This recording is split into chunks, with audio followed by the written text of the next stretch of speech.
안필드에서 펼쳐진 프리미어리그 12라운드 노팅엄전 0대3 패배는 리버풀에게 많은 의미를 남겼습니다. 물론 안 좋은 쪽으로요. 지난 시즌 프리미어리그 우승으로 인해 철밥통 같았던 슬롯 감독의 까방권 해제, 그리고 리그에서만 벌써 6패째를 떠안으며 사실상 물 건너간 리그 2연패, 거기에 냉정하게 챔피언스리그 티켓 확보가 가능한지도 이제는 장담할 수 없는 상황이 되어버렸죠. 실제로 저를 포함한 리버풀 팬들이나 구단의 입장과는 별개로 현지에서는 슬롯 감독 경질에 대한 언급이 슬슬 나오고 있기도 합니다. 심지어 풋볼 365는 벌써 슬롯의 차기 감독 후보를 거론할 정도니까요. 오늘 저는 코브로서 리버풀의 현 상황에 대한 솔직한 생각을 이야기해보려고 합니다. 주간이 많이 포함된 영상인 점 참고해 주시고요. 그럼 영상 바로 보시죠.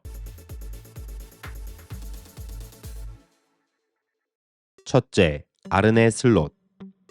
현재 팬들 사이에서는 리버풀이 부진한 이유에 대해 살라의 폼 저하, 이삭과 비르츠의 적응 실패 등 여러가지 갑론을박이 나오고 있지만 이것들은 근본적인 문제가 아닙니다. 제가 생각하는 리버풀의 현 시점 가장 큰 문제는 플랜 A가 뚜렷하지 않은 아르네 슬롯 감독의 전술입니다. 올 시즌 슬롯 감독은 선발 라인업의 지속적인 변화는 물론 선수들의 포지션 변화를 통해 위기를 극복하고자 노력하고 있습니다. 물론 좋지 못한 현 상황을 타개하기 위해서는 여러가지 시도가 필요하기는 합니다. 주축 선수들의 잠부상이 원인이기도 하고요. 하지만 가장 중요한 것은 팀 상황에 맞는 전술, 즉 플랜 A를 확실히 하고 그 안에서 세부적인 조정을 통해 경기력 안정을 찾아가야 합니다. 냉정하게 리버풀은 지난 시즌과는 완전히 다른 팀이 되었습니다. 예를 들어 후방에서 롱킥을 통한 공격 전개는 트렌트가 빠짐으로써 그 위력을 잃어버렸죠. 뿐만 아니라 전방에서 공격을 주도했던 루이스 디아스, 다르윈 누네스, 디오구 조타는 이제 팀에 존재하지 않으며 에이스인 살라는 폼이 많이 떨어진 상태입니다. 사실 지난 시즌 리버풀은 리그 우승을 달성했음에도 리빌딩이 필요해 보였던 팀입니다. 리그와 챔스를 병행하기에는 선수단 뎁스 자체가 얇은 편이기도 했고 주축 선수들의 나이는 이제 선수 생활 말년을 향해 가고 있었죠. 그래서 영입을 잘했습니다. 누가 뭐래도 지난 여름 이적 시장의 주인공은 선수 영입에만 8천억이 넘는 돈을 쏟아부은 리버풀이었으니까요. 알렉산다르 이삭, 플로리안 비르츠, 위고 에키티케 등 이적 시장 최고의 매물들을 데려오는 데 성공했고 당시 많은 구단들이 리버풀의 행보를 부러워했으며 호브로서는 설렘을 넘어 약간의 자랑스러움까지 느꼈던 것도 사실입니다. 이처럼 리버풀이 이적 시장에서 좋은 평가를 받았던 것은 이미 어느 정도 검증된 즉시 전력감 선수들을 데려왔기 때문입니다. 하지만 현재 이 선수들에 대한 평가는 어떤가요? 그렇다면 과연 리버풀 스카우터 팀의 능력이 떨어지는 걸까요? 심지어 모두가 성공적인 영입이라고 했었잖아요.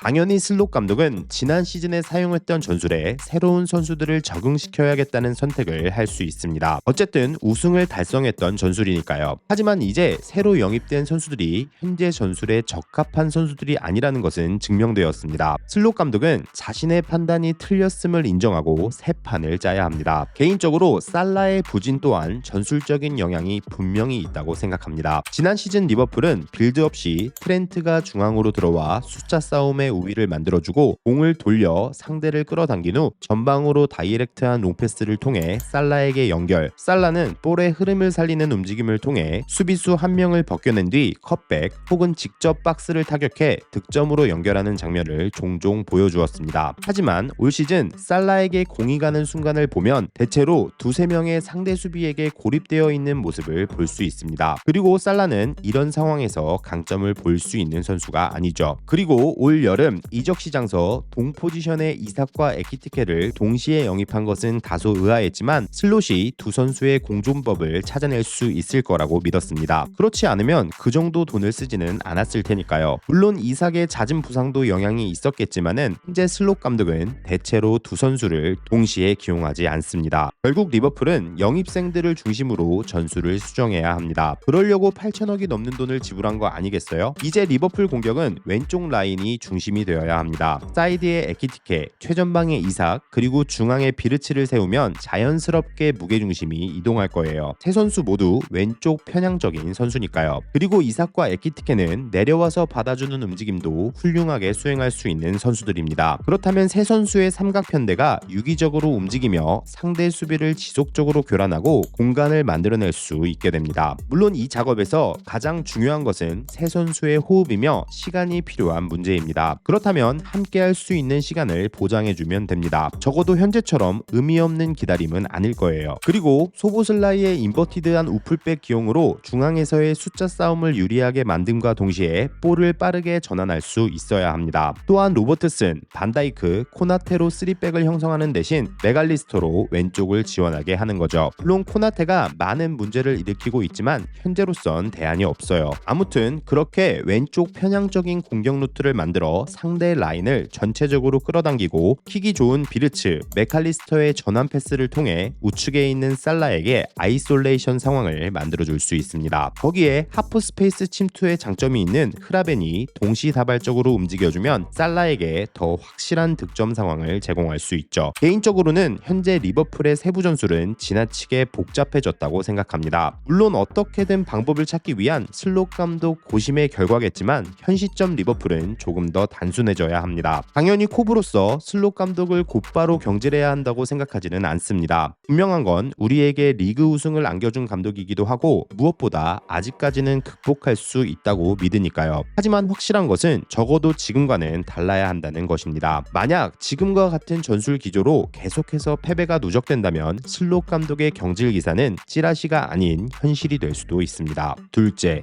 수비진 초토화.